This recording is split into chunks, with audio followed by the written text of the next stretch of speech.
Welcome back to the Property Power Couple with Colton and Haleigh, providing comfort and confidence to your real estate experience. Hi, what's up? Oh, a little this, a little that. Yeah. So, in preparation for today, we wanted to talk through some things with our changes to the morning and the routine that we've got going on. Yes. So jump in there. So we were challenged to join a Rise or Thrive group. Thank you, Neva. Yes, and Steven. But Neva runs it, which is great. So it is on Monday and Wednesday mornings, and it's a Zoom call. They cannot see you. Your camera is not even close to on. You can't see who all is in there. So you can roll out of bed looking however you want to and get on, and it is just 60 minutes of really intentional things. Working on your database, cleaning up past projects, gratitude and declaring things that you want and all of that kind of stuff, all that positivity starting in the morning. So we were challenged to do that. We have been doing it. It is not easy for me. I am really working on not saying that I am not a morning person and saying that I am working on being a better morning person. Process. It is a process. I really like my sleep a lot. When we had Kinley, that was my biggest concern about having a baby was that am I going to be able to sleep? And we focused so intently on sleep training because I was so concerned. The thing we said was if we're going to do something right, yes, it would be to make sure this kid knows how to sleep. Yes. It does it very well. And I think we accomplished that. And we nailed that. And now she is, a full functioning 4-year-old that's ruling the world. Well, basically a grown person. Oh, totally. If she were to tell her. But when we've been doing this in the mornings, and it starts at 5:30, so that is very early. But she gets up about 6:37, so it works out because we get a whole hour before that to kind of get your mind right, all of that. The mornings that we've done it, and we stick to it, that morning with her is so much better. It is. It is so much better. We are not rushing out the door. We're not fighting and fussing and, not that we fight all the time, but in the mornings it's like, girl, focus, we gotta put your pants on. Please just put your pants on. We've got to go. We do not want to be late. Dr. Haleigh will call us out and we do not want to be late. And so, typically what happens in the morning is I get Kinley ready, you get ready, you take her to school, then I get ready. Yeah. And that works really well. And then adding this before that, we already knew what was wrong with today. We already put out the fires that were coming in, or we knew what we needed to anticipate. We were kind of ready for that. I've noticed a lot of my little push-off projects, like, oh, I need to do that, oh, I need to do that, oh, I need to do that. There's nothing distracting me at 5:30 in the morning. Yeah. Besides the fact that I would like to be asleep, but we're fine. We're fine. Caffeine helps. Caffeine helps. Typically, Colton will put on some tea for me. He has water and tea ready for me. That way, we're there to go. He drinks a whole pot of coffee. I drink as much caffeine as I can. Caffeine as soon as possible. And that it's gone well. It's hard. Yeah, it is hard to get up at that time, but when we do it, obviously we have that accountability for the Monday to Wednesdays, but we're really trying to do it. Monday through Friday for us. It hasn't happened all 5 days every single week because we're tired. We got a lot going on. And we're still learning and we're still creating the habit. But when we do it, that day goes better. Oh yeah. Well, it's the structure of it too, because I like mornings. I like getting up. You're very good at that. I like that quiet time before the day gets weird.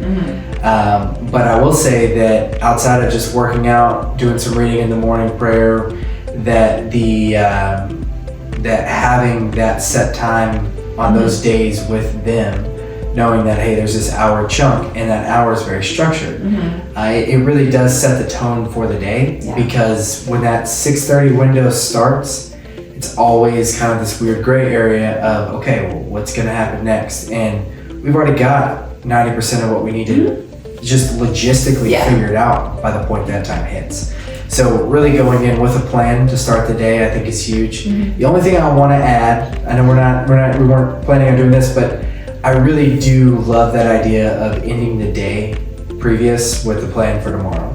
I think that's the only part of it that would maybe even help that hour go a little bit easier. Because I love that you said that, we already know the problems of the day, right? And so I think reasonably speaking, we kind of have the ability to foresee what the problems are going to be for tomorrow. But that's the only way I can see to make it better, other than figuring out a way to add more hours in the day so we could get... Which I don't want to work any more hours in the day. Well, no, but if we could get 12 hours of sleep and then jump into a rise and thrive. 12 hours, I really like those 12 hours of sleep. But maybe a time machine. And that would definitely improve. And we've tried to do that in the past. And it's just tough because we don't have a time that our day ends. Right. And by the time, if, let's just say that we both magically got to leave the office at 4:30 that day, then great, 4:30, we take 5 minutes to just kind of regroup, and then we go get Kinley and we go to soccer practice. And, that's like an ideal situation that we actually got to wrap up our day before we left. My favorite thing in the world is when we sat down one time. You remember this about a year ago, maybe longer, and I think it was actually right after we came back from the Buffini conference, and he had given us that laminated thing of the 10 scrolls of the day or whatever, and it said plan the end of the day, start for a plan for tomorrow. And we were like, okay. Yeah. Every day, because so good. Yeah, every day at 4:45 on the dot, we're gonna jump on a phone call, whether I'm out showing houses or whatever we're doing, and we're gonna make a plan for tomorrow. Yeah, what a great idea. And I remember the first time we jumped on that call, we both got on the call and we were like, what the hell are we supposed to do now? Because I don't have to do this right now. No, you need to go show that. I need to finish this. I can't do that. Yeah. What is going on? Yeah. It's tough. It is. And like this morning Colton comes in. I was not ready to get the day going today. Yeah. It was just not. I didn't sleep very good last night. You didn't sleep very good last night. All the sinuses are going around, and I didn't want to get started. And so I sat down and I read for a little bit this morning before I got going because I just needed a minute. Yeah. This fool walks in. He's like, hey, all these questions. And I was like, I don't want to start working yet. I just need a minute. Punched in yet. Yeah, I need a minute.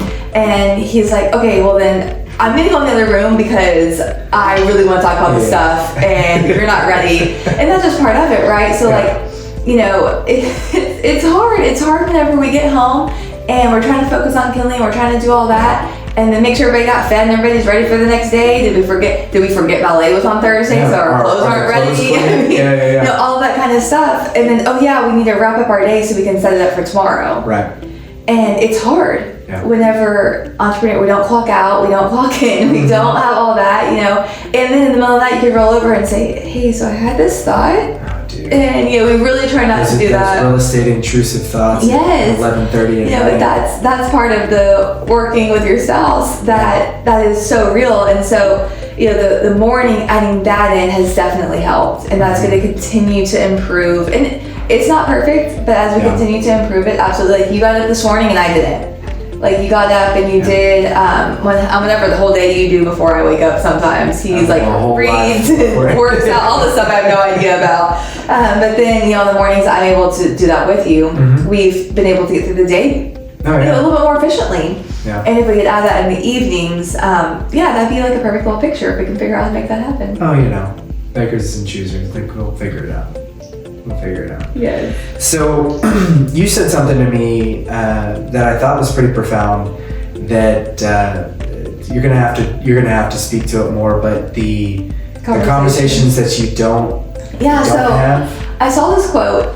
Somebody on Facebook, Instagram, whatever, it popped up, and it just cannot get it out of my brain. And it went something like, "Relationships end because of a conversation that was never had." Yeah, that's what it was. And it's heavy. Yeah. And I was like, oh, damn. That's why we talk so much. Yeah, that's why we talk so much. And so, whether it's a conversation with a family member, a friend, an employee, a client, a business partner, those conversations can be so heavy. But do we really want to see a relationship end over an awkward conversation? Yeah.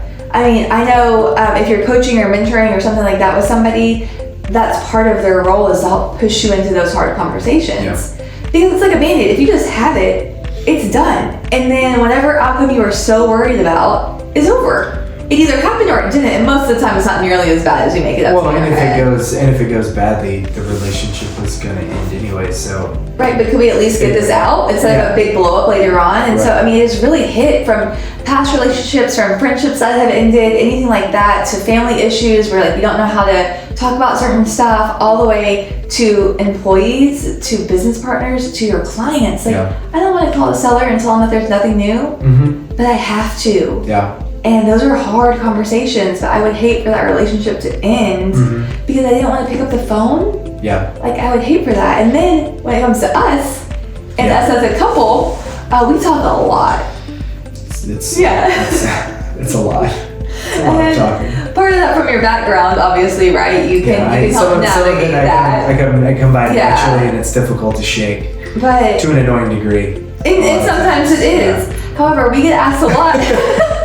Well, because you won't let me let it go for a minute. He's like, we'll be getting ready or go whatever. And he's like, okay, for the third time, what's wrong? And I will finally have to say, like, just give me a minute to figure out how I want to word it to you, because I want to be poised. I want to figure out if I'm actually upset or not. The problem is that when it shows up on the radar and I see the missile, I just want to knock it down. Let's figure out what it is. So with that, he doesn't let us not have conversations, and we get asked a lot, how do you work together, live together, sleep together, all of the things, how do you do that? Like, I don't know if I could do that, or it's so impressive, and which, thank you, we agree, but we talk a lot. We don't let that conversation go unhad. Well, I think for our relationship, that's way easier for me to do, because it's like, this is the most important one.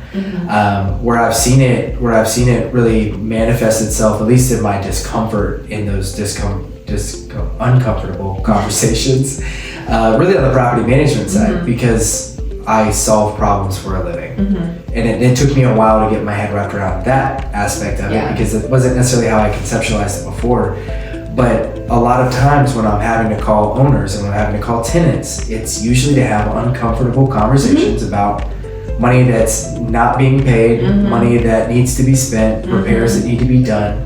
And what I've found, and I don't know how this plugs in here, but we basically sat down and said, okay, well, if you're always having to call for a problem, then what if we just made it so that you were calling more often, so that you weren't always calling for a problem. So when they see your name, they don't freak out. Exactly. They're just like, hey man, what's up? And that's still a work in progress. Just there's a lot happening always, but making sure that you're always communicating, and even communicating when you don't have anything to communicate oftentimes creates a little less tension. Absolutely. When you inevitably have to have a conversation. If they're buying daily, weekly check-ins, if they're selling, weekly check-ins, property management, once a month you're going to hear from us regardless, because we're sending you your money. Right. But on top of that, we're just going to check in with you and make sure things are going okay. Yeah. Do they need anything else? I'm pretty sure recently you checked in on somebody and they said, oh yeah, I'm ready to buy another property. That did happen. Because you just checked in on them. Sometimes calling is just... They're like, oh, I've been meaning to call you. I think I'm ready to do it. And we were able to make it happen for them. So sometimes that just checking in can be very profitable. Well, we've been seeing that a lot lately too. And going back to some of the basics of how we're doing things and how we're operating, and those regular phone calls. I think you just forget about it after a while, right? You get rocking and rolling, and you're like, oh, hey, I need to call someone, so I haven't talked to them, or and suddenly it's like, oh yeah, right, we keep that up, we keep going, and good things happen. So. Yeah, absolutely. So don't end a relationship because you won't have that one conversation. Yeah, get uncomfortable, get comfortable. In the uncomfortable. Ooh. Finishing sentence. And that is all for today. Thanks, guys.